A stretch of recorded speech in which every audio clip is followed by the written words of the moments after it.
state partners, Secretary Gary Westcott of Corrections, Probation and Parole, as well as all of our federal partners, FBI Special Agent in Charge, Jonathan Tapp, ATF Special Agent in Charge, Joshua Jackson, Homeland Security Investigations, Deputy SAC Matthew Wright, also Secret Service Special Agent in Charge, Andy Kearns. Those partners are incredibly important to our success. They're a force multiplier. Y'all are aware when we spoke about 2 days ago, these fugitives may not just be in New Orleans, they've possibly moved out to other parishes and to other states. And the combination of local, state, and federal law enforcement working collectively to ensure the capture and safety of everyone is our top priority. We also have with us from the Department of Justice, the Attorney General's Office, Director of Investigations, Leon Canizero, as well as you can see behind me, Mayor LaToya Cantrell from the City of New Orleans, our Senate President, Cameron Henry, Governor Jeff Landry, and his wife Sharon, as well as our Executive Director and CEO of Crime Stoppers of Greater New Orleans, Darlene Costanza. Can't speak enough about the partnership with Crime Stoppers and the rewards that both ATF, FBI, and Crime Stoppers have brought in numerous tips which have led to strong investigative leads. We're confident this time that we have actionable intelligence on all 7 of those fugitives. And we hope in the coming days, if not the coming hours, that we have them all apprehended. But we need the public's help.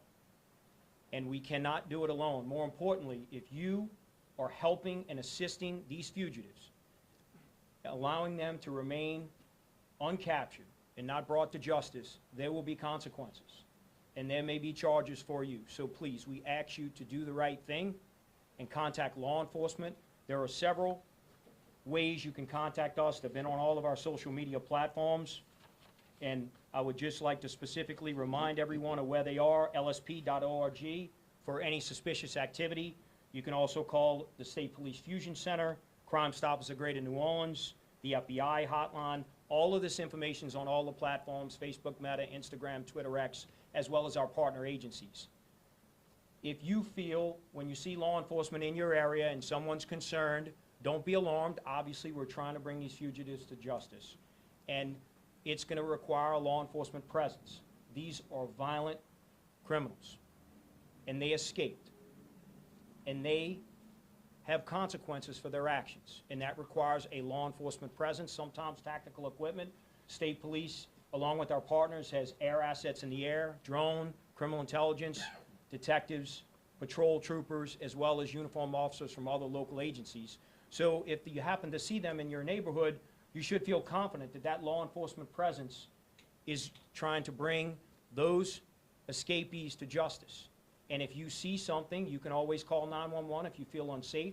We understand that it may cause you a little bit of alarm, but know that we are here to protect everyone in the City of New Orleans and everyone in the state. And of course, our federal partners will ensure that everyone is taken care of outside of Louisiana. 3 of the escapees were captured within the first 24 hours with the help of the public. I'm going to say it again, with the help of the public and Crime Stoppers. They were relocated to another state facility in Louisiana to ensure their security and safety, as well as everyone else who resides in the state. I'm going to turn it over now to Special Agent in Charge of the New Orleans FBI Field Office, Jonathan Tapp. Jonathan.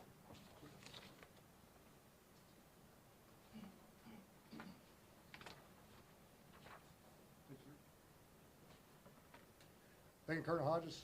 Good evening. I'm Jonathan Tapp, Special Agent in Charge of the FBI here in New Orleans. 7 dangerous inmates have been on the streets for more than 2 days, and we strongly believe that there are folks out there helping these inmates evade capture. The FBI wants to know, along with our law enforcement partners, that the FBI will work together to ensure that those people helping these inmates evade recapture will be held accountable.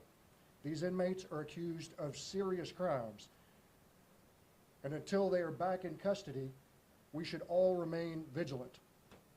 We appreciate all the tips we've received so far. and we want you to know that the FBI and our law enforcement partners have been working 24/7 to follow every lead.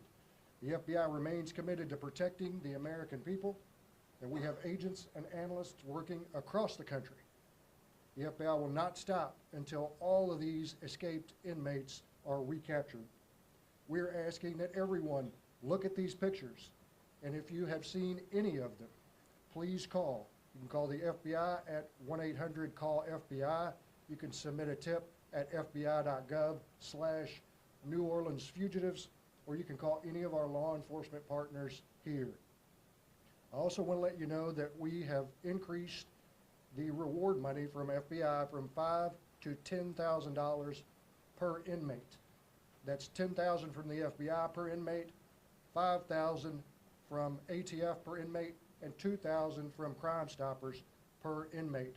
So please, as Colonel Hodges said, we need help from the public, and we appreciate it. Thank you very much. Turn over to Governor Lander. Well, good evening, everyone. This is a very unfortunate and disappointing circumstance. I want to echo my thanks to our federal and state and local partners and everyone out there who has been working extremely hard to try to capture these fugitives. I also want to thank my fellow colleague, Senate President Cameron Henry, who's here today. Darlene, I'd like you to know that in addition to the FBI increasing their award from $5,000 to $10,000, I would ask that you go ahead and increase the Crime Stoppers award to $5,000. That's a $3,000 increase. Both Senator Henry and I are going to cover that amount. I believe that the majority of citizens in this state and in this city want law and order and security in their neighborhoods, safe streets for their children, and that they are frustrated with the broken criminal justice system that places criminals and victims and diminishes the quality of life here in the state. They deserve better, and our citizens deserve accountability and transparency. Again, without the help of Troop NOLA, the FBI, the U.S. Marshals, NOPD, ATF, and other law enforcement agents around the state, we would not be able to engage in this manhunt, and 3 of these fugitives would not be in custody. Last year, with an emphasis on public safety and violent crime, the legislature and I pursued accountability and transparency. And while some progress has been made, the current issue, I believe, reflects a persistent systemic problem that unfortunately is not unique to New Orleans. I have consistently said that our criminal justice system is like a 3-legged stool. One leg being law enforcement, one leg being prosecutors, the other leg being our courts. And if one of those legs fails, the entire system collapses. Let's talk about that for a minute. Our law enforcement officers around this state and in this city are doing an unbelievable job. And they're making their arrests. They're doing their part. Since the creation of Troop NOLA last year, the state police currently has over 500 cases in the Orleans criminal court system that is being handled by the Attorney General. Now, once a person is arrested, we all know they are booked in a parish jail. And it brings us to why we are here today, which is a failure in the jail system. This massive jailbreak, which my statistics tell me could be the largest jailbreak in the history of the state, should never have happened. And the public deserves to know who, what, and how this happened. The responsibility for answering those questions will fall to the Attorney General. Her office will lead the investigation into this jailbreak. I've also ordered the Department of Corrections to audit the Orleans Parish Correctional Facility for compliance with basic jail guidelines and to remove all DOC inmates that were currently in the Orleans Parish Correctional Facility. I will be issuing an executive order that instructs the State Inspector General to get an inventory from the sheriff of all pretrial detainees and those awaiting sentences, like Derek Groves, the escapee, who pled guilty to manslaughter in October of last year and was awaiting sentencing. If he would have been sentenced by our court system, he most likely would not have had an opportunity to escape. That's extremely important.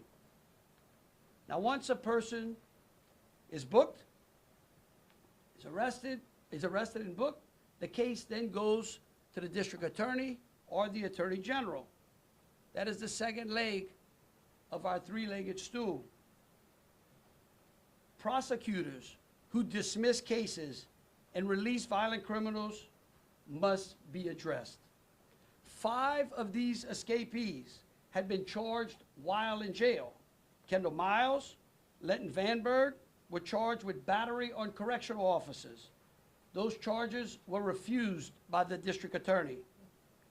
Robert Moody, Jermaine Donald, and Lenton Vanberg were all charged with contraband in jail. Their charges were refused by the district attorney. Prosecutors who are unprepared and delay cases for years must be addressed in this court system. 9 of the 10 escapees have been in the pretrial stages in OPCC for years now. Resolving these cases requires cooperation between the district attorney and judges, as only the judge has the ability to continue these cases. I'm asking the DA to explain to us and to the public why these cases are not progressing. The third leg of our stool is our courts. Last year, I requested the Louisiana Supreme Court to do an in-depth review of the Orleans criminal court system. They issued a finding, and I've been working inside the criminal court system to reprimand and to remove judges who are not properly administering their cases. We also established a more robust judicial commission by a constitutional amendment last year that was passed by the voters. That commission has recently been seated. I will be issuing an executive order asking the new Judiciary Commission to establish triggers for investigations by them, particularly in judicial districts with high crime rates, such as Orleans, East Baton Rouge, Rapides, Caddo. This executive order will mandate the commission to specify specific review triggers, including reviewing the number of judge trials and acquittal rates in criminal courts. There should be an automatic review of any judge that has a disproportionate number of acquittals, as we have seen here in Orleans Parish. Judges with cases of clear evidence of guilt but resulting in acquittals should be scrutinized. Investigating cases that take too long to go to trial. As I mentioned, 9 of these 10 escapees were sitting in jail waiting to go to trial. Had they gone to trial, had they been convicted, had they been sentenced, they will most likely not be in the Orleans Parish Jail, but in our custody in one of the state penitentiaries. Addressing judges' failures to revoke probation for violations. Last year, our Secretary of Corrections highlighted the lenient enforcement of probation terms for violent offenders and the need for appropriate sentences. I passed that letter out to the press. It was in December of last year to both the district attorney and to the judges. I urge both the Orleans Parish District Attorney and the Criminal District Court to reevaluate the sentencing and take probation violations seriously. Probation should not be used to keep violent criminals from going to jail. I repeat, probation is not for violent criminals. The docket is also a key.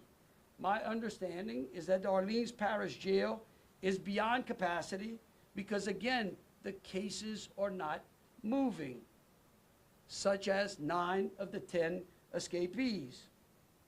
Now, there is no excuse for the escape of these violent offenders. There is also no excuse for the way these cases are currently being mismanaged in our criminal justice system. Whether it's an escapee or a release, the public deserves to know why. And not just in Orleans Parish, but around the rest of the state as well. That brings us to a data issue.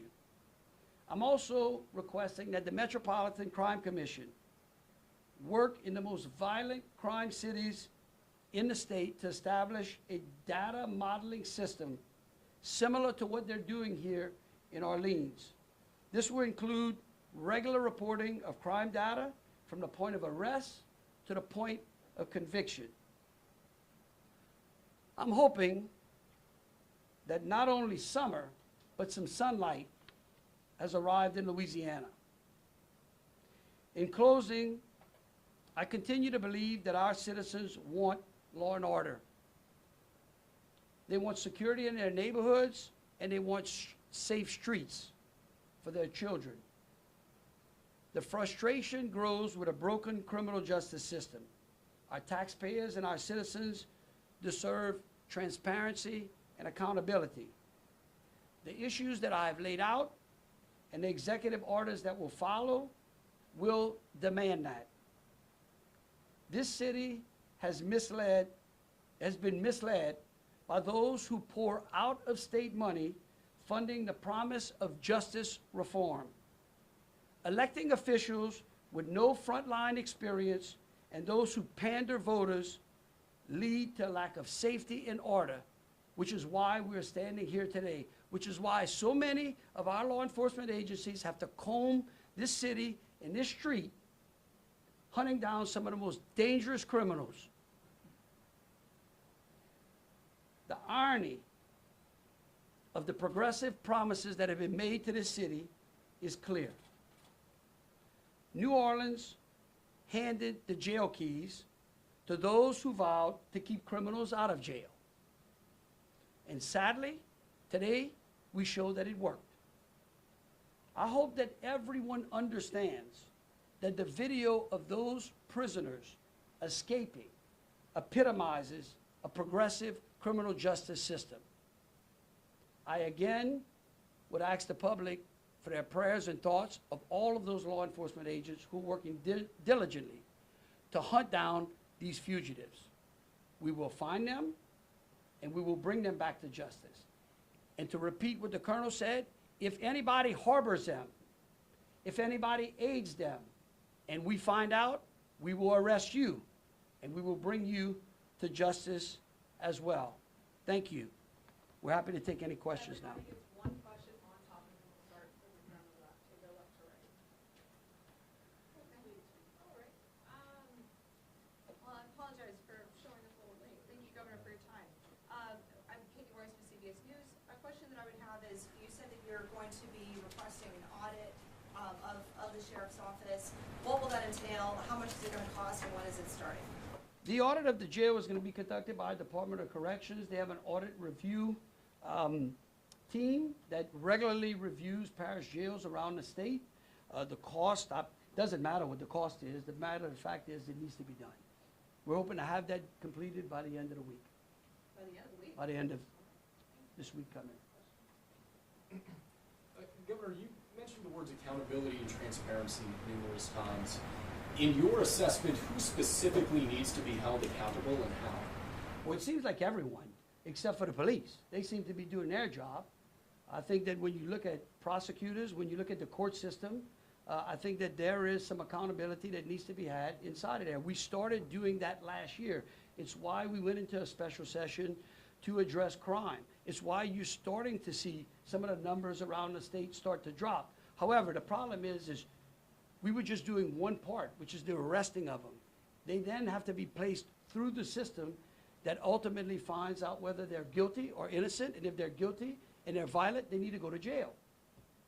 Where's the sheriff today? I don't know. Hopefully minding the jail. All right, next up. On Friday, we were told that y'all had 7 strong leads for each of the inmates that were out on the run. How close would you say you are to catching them? So the challenge that we all face, is that they're constantly moving because they have help from the public unfortunately, they have friends and family members who are helping them and concealing them and helping them move, which makes law enforcement's job more challenging. We end up getting there just a little too late. But sooner or later, I'm confident with the team of officials behind me that we, whether it's a trooper, an agent, an officer, a sheriff's deputy, that we will track all 7 and bring them to justice. My question is, how many of the escaped inmates do you believe have left the state, and have agencies in surrounding states like Mississippi or Texas been notified as well? So, second part of your question, yes. Our neighboring states have been notified. As you see behind me, we have our federal agencies. I failed to point out earlier, U.S. Marshal Chief Walter Martin IV is here with us. The U.S. Marshal plays a critical role along with FBI, ATF, Secret Service, Homeland Security. So their jurisdictions expand across the country, and that's why they're so critical in helping us track them. So we have had some leads in other states, and unfortunately, once again, those leads didn't pan out. But again, the intelligence is good, and that's why we encourage the public to please continue to call. And for those who are helping, I know they may be your loved ones, but you're not helping the public and you're not helping your family members, because they have consequences for the actions they committed. We know in this country you get a lot of freedoms, but with freedoms comes responsibility. And when you commit violent crimes, there are consequences. And those consequences are you remain in a jail or a prison until your day in court. And they chose not to do that and left the jail. So at this time, we don't believe anyone's outside the state, but that doesn't mean that they will leave the state, or that they won't leave. So we continue to work all leads, and again, we feel confident about many of the calls and many of much of the information we have at this moment. It's just a matter of, can we get there before someone else helps them? Next question. Anyone over here? Okay. Hey, so federal monitors warned last year that security checks within the jail were only taking place about less than 15% of the time. Why was nothing changed after that? And then is there anything that the state is doing to increase staffing within these jails? Look, I think it's a great question for you to ask the sheriff. She was a monitor at one particular time. I've been a huge critic of these consent decrees to begin with. I think we've got a very fair-minded judge over the consent decree of the jail. I'm hoping that he will help us sort this out. And again, those are questions that you should ask him. I think I also just want to say again to the public is that if you see something, you need to say something. This helps us. As Colonel Hodges said, and our federal partners know, the more information we can collect from the public, the quicker we can apprehend the rest of these criminals. Next question. Mayor Cantrell, this is the first time we've seen you publicly since this happened. What would you like to say to the citizens of New Orleans? So first off, this isn't the first time that you've seen me, or the public, I would say, has seen me since this incident occurred. As I've told the public before, and I will continue to do that today, be as cooperative as possible. If you see something, absolutely say something. The Crime Stoppers and the partnership and the coordinated response here remain vigilant and are pursuing this manhunt again with real determination. And I know for a fact that we will bring justice, no doubt about that. This has been, I would say, a different issue, but the response has been the same from my standpoint. Unified command, we lean forward, we don't give up, we stay focused, and we get results done for the city of New Orleans as well as the state of Louisiana. So that's what I say today. That's what I will continue to say as it relates to the work that's being done, again, by the hardworking men and women of all law enforcement agencies that have been boots on the ground. The city of New Orleans will also continue to ensure that funding for the jail has been a priority since taking office, 7 years, actually last week. My administration has put forth over $577 million for the Orleans Parish Sheriff's Office.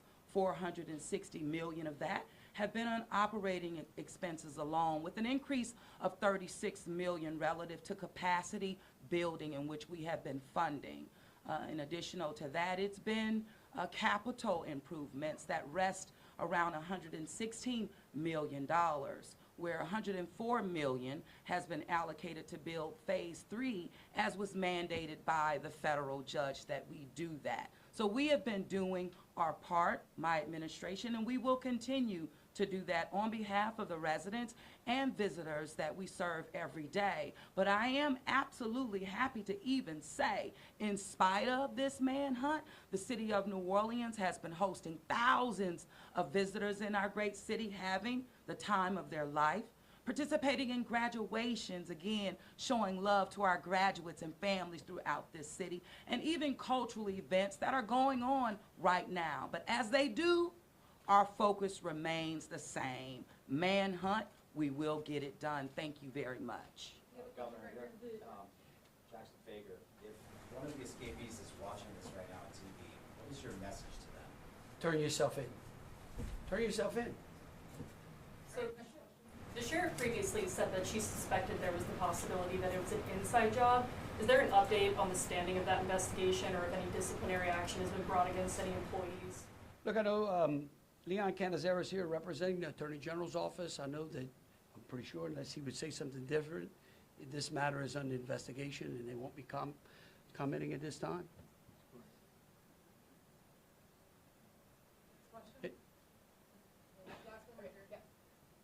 Mayor, I just wanted to know if you could comment on any questions about the timeline. Are you satisfied with how quickly the public was informed about the escapees?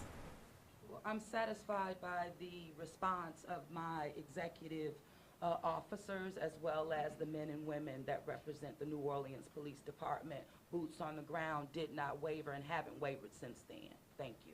I think it's important that we don't look, certainly the Attorney General is going to get us some answers looking backwards. Right now, we're looking forward, which making sure that we apprehend the last 7 of these 10 fugitives. Thank you. Is that one last question? John Wyatt News here. Has anyone, Governor Landry, or were you going to be issuing an executive order to see what really happened at the jail? How did it start? Where did the breakdowns come from? Again, that responsibility is going to fall to the Attorney General, and we're going to let them conduct their investigation upon her timeline. All right, thank you all so very much. Thank you.